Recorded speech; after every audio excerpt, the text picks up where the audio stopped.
Our next speaker is Seana Mercer. I first met Seana many years ago when she attended Bethany Christian School where I was a teacher.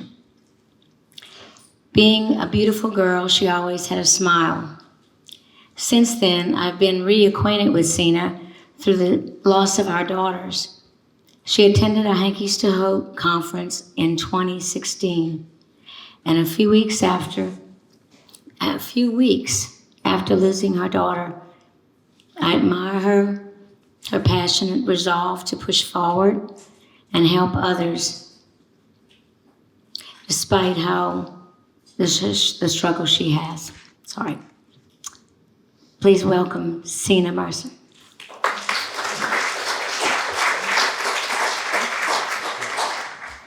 Greetings, ladies. It's an honor to stand before you today to share my family story and a little bit about my grief journey after losing my precious daughter, Rayleigh Deanne Mercer. Everything on June 8th was different. It was a beautiful but very hot day, just like many summer days here in Baton Rouge.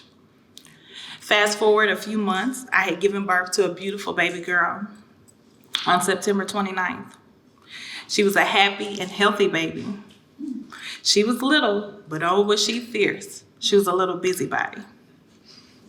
I often called her my sugar because my girls were my sugar and spice that made my whole life nice.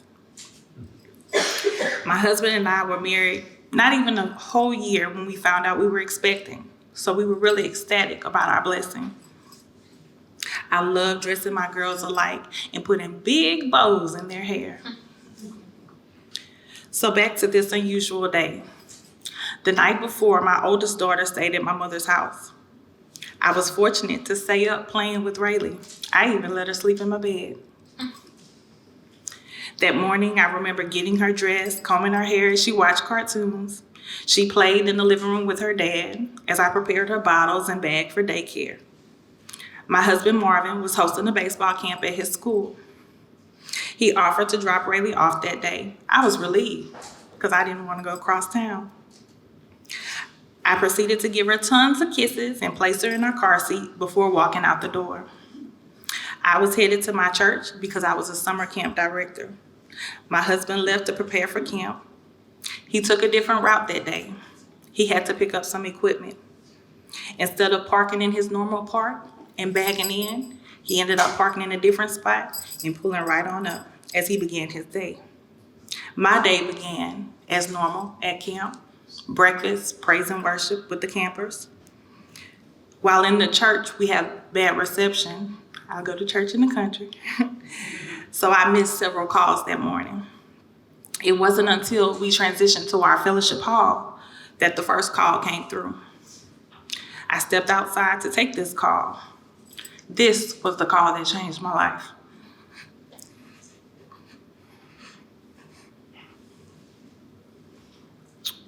My husband was on the phone screaming and hollering. I could barely hear what he was saying, but I finally could make out. I left Rayleigh.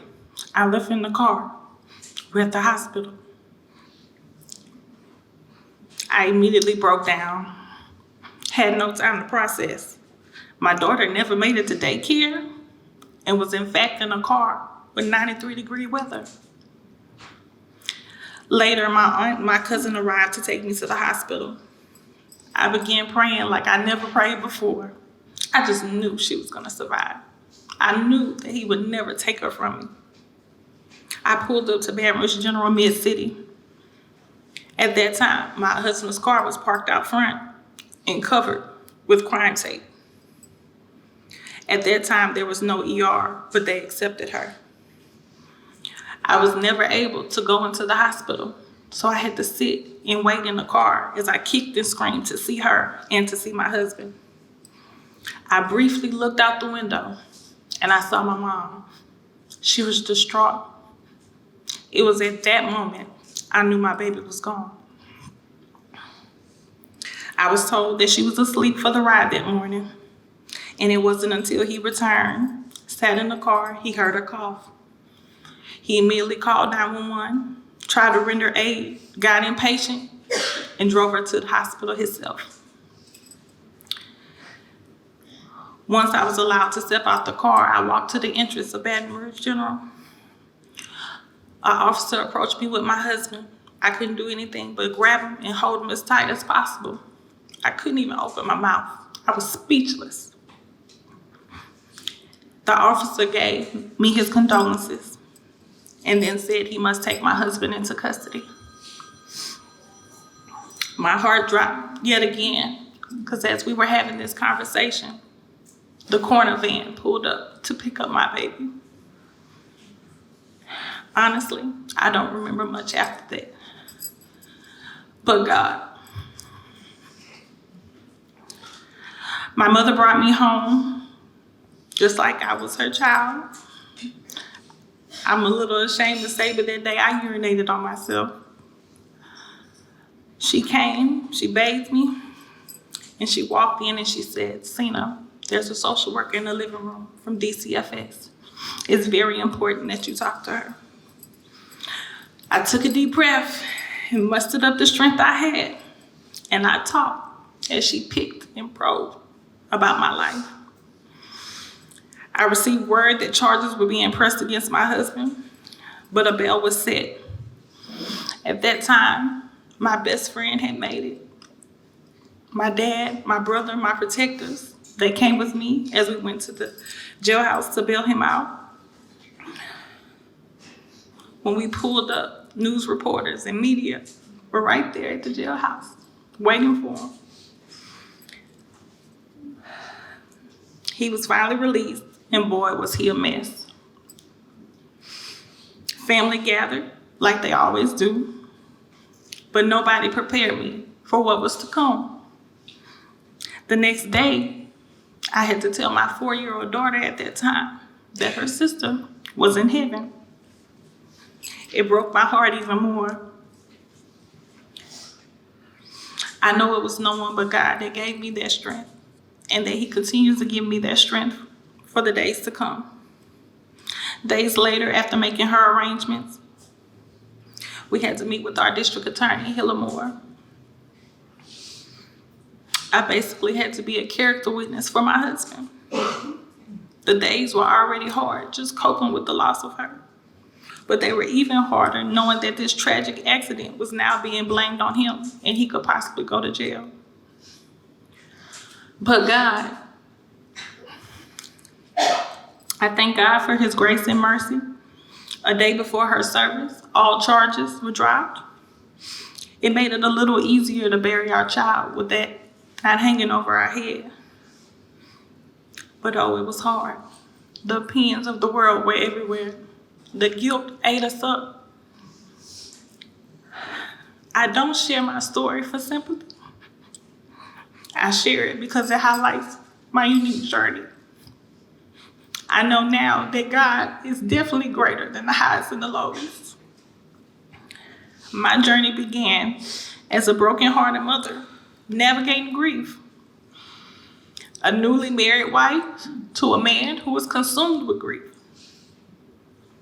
And a mother of a child that desperately depended on her. Not to mention, 2 months after Rayleigh's death, I was starting a new job as a school counselor. 3 weeks after losing Rayleigh, my classmates Monisha and Misty called, invited me to a conference for the Hankies2Hope ladies, and explained it was for grieving mothers. I didn't know what to expect, so I just went. At that point, I just needed help. Those ladies rallied around me, prayed for me, guided me, loved on me, and for that reason, I'm forever grateful. I'm just so thankful for their constant support, not just for me, but for many of you that are seated here today. Because of this ministry, I was able to work through most of my challenging parts of grief. I appreciate the realness of our sisterhood and the impact that it has on so many mothers. So thank you to the Hankies2Hope ministry. Now, my days, I still struggle. However, I have turned my pain into purpose. After many years now, I partner with the nationally nonprofit Kids and Cards organization. This organization is dedicated to saving lives of children in and around vehicles. They meet with various legislative groups and they help to in place policies, just like alerts in all vehicles saying check rear seat. Also policies at daycares for them to call if a child is absent. Today,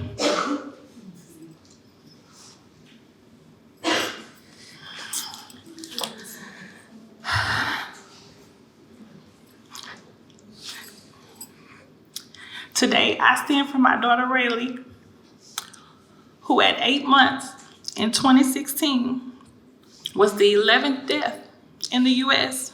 due to a vehicular heat stroke.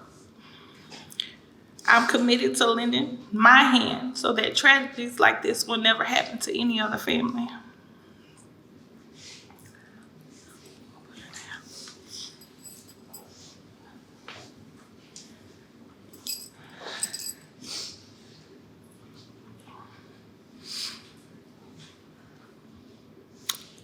When COVID hit in 2020, we all were at home. We all had to sit with our thoughts and sit with our families.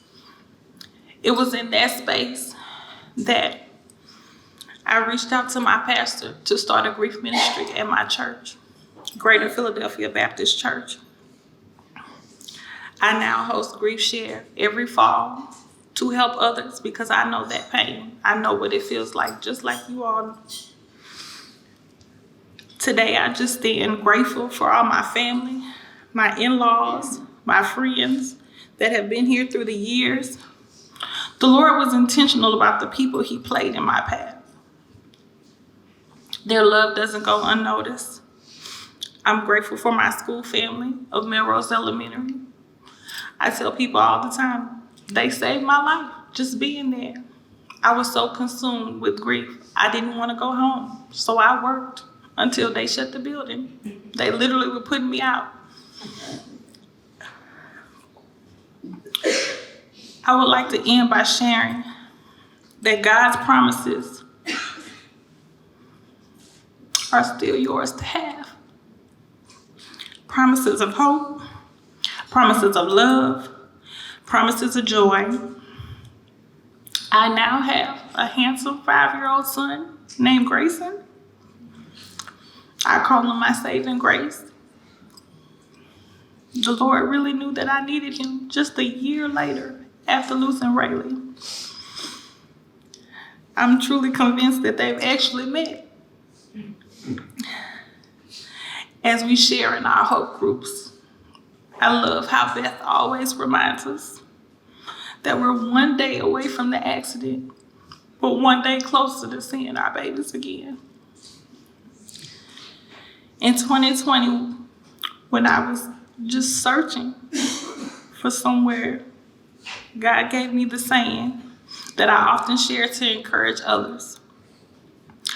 God loves us through our tears, God loves us through our fears, and God will love us through the years.